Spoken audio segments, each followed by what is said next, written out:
Thank you for watching, liking, commenting, sharing, and subscribing right now. I remember the first mobile phone that I had.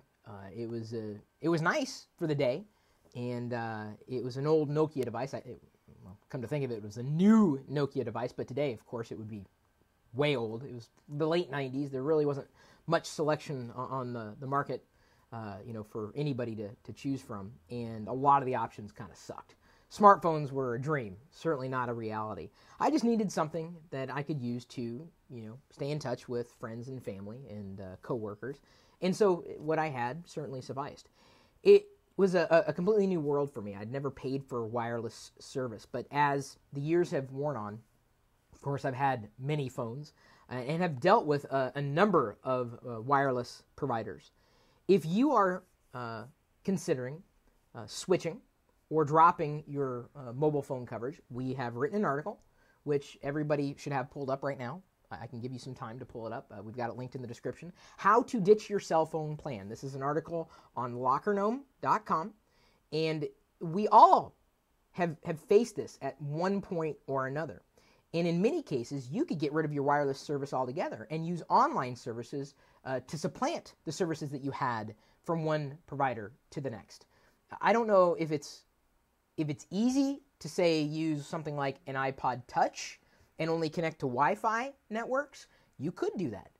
But then again, you got to count on Wi-Fi networks being around, and you can't always count on it, especially when you need that device to work and you need to communicate on it. But if you are looking to make a switch or to just get rid of it altogether, we've outlined a few things that you just might consider. More than anything, I think taking a look at your monthly bill and even asking your provider, is there something else we can do? Sometimes doing that can save you money. I've had several occasions. Right now I'm with AT&T, and I've been with AT&T when it was singular and when it was AT&T before it was singular. So it's been a while, but I was also on Verizon. I've also had, I believe I've had Sprint, but largely for data coverage. And then a long time ago, some providers that that either no longer exist or were assumed by other companies. The best time, and we quote this in the article, to switch to a non-contract plan or utilize any combination of other methods discussed in the article will be when your contract is over. And you got to be careful with contracts. Didn't understand this until I first got a mobile number, and then it was just, I felt like I was trapped. But contacting the provider and saying, look, here's my regular usage. Can I do anything? Sometimes they'll say, yeah, we can save you $20 a month if we just do this. Takes no time at all to walk into a store or even, pick up the phone in this case and ask if there's something that you can do to tweak. AT&T, at least on 2 separate occasions, has contacted me to say, hey, look, you're doing this right now. What if you did this? We can save you X amount of dollars. I'm like, that's awesome. So sometimes just asking will get you pretty far. In terms of contracts, I have been upgrading on a pretty much an annual basis the iPhone since version 1.0. So I'm on this revolving contract, and Lord knows how much of my life I owe to AT&T at this point.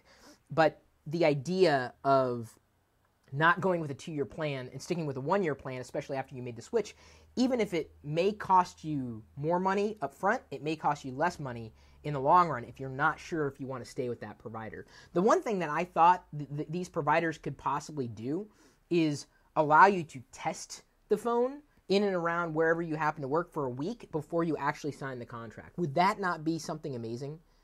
Mm-hmm. And I love the fact that, not in America, but in Europe, you can switch providers ad hoc. I think that's absolutely wonderful. It's the way I wish, America's wireless industry worked, and maybe at some point it possibly will. What's the average cost per month for a cell phone in the U.S.? Anton F458. That's a great question. I currently pay with my iPhone somewhere north of $100, and you realize $30 above that is for taxes. I talked about that a couple of weeks ago, and then shared information about what I'm paying in taxes on my phone bill on Google+. So that's a great question. That's what I pay, and I have to. I mean, this is not just a phone; it's a computer. I'm going to use this as whatever app that I'm using allows me to use it for, and of course, I'm going to need to be connected to the internet. and I'm looking for, I've got a 4 gig plan right now because I'm tethering and I don't want to go over, and I've never even come close. So it does cost me money. But the good news is I have a business, so it becomes a part of my business structure, not necessarily something that's on my personal my personal spend. Still on pay-as-you-go to avoid contract and monthly rates. Without a contract on some look better, says Charm FX. There's a lot of feedback on this, but again, curious to know what you're paying on a monthly basis and for what. I'm assuming you're not happy with your wireless provider. I've yet to meet one person who was thrilled to death with their wireless provider. I don't think anybody is. Turnbull Media asked, what about Vonage? I dropped them earlier this year. Couldn't be happier. I wasn't using it. I just wasn't. What was the point of paying for something you're not using? You're crazy. So, again, we've written an article about how you can ditch your cell phone plan and the steps and the things you can consider before you do it, so that you know that you're making the right decision for yourself. If you are ready to ditch the plan and possibly go without contract, it may make you happier, even if you're spending more. Just something to consider.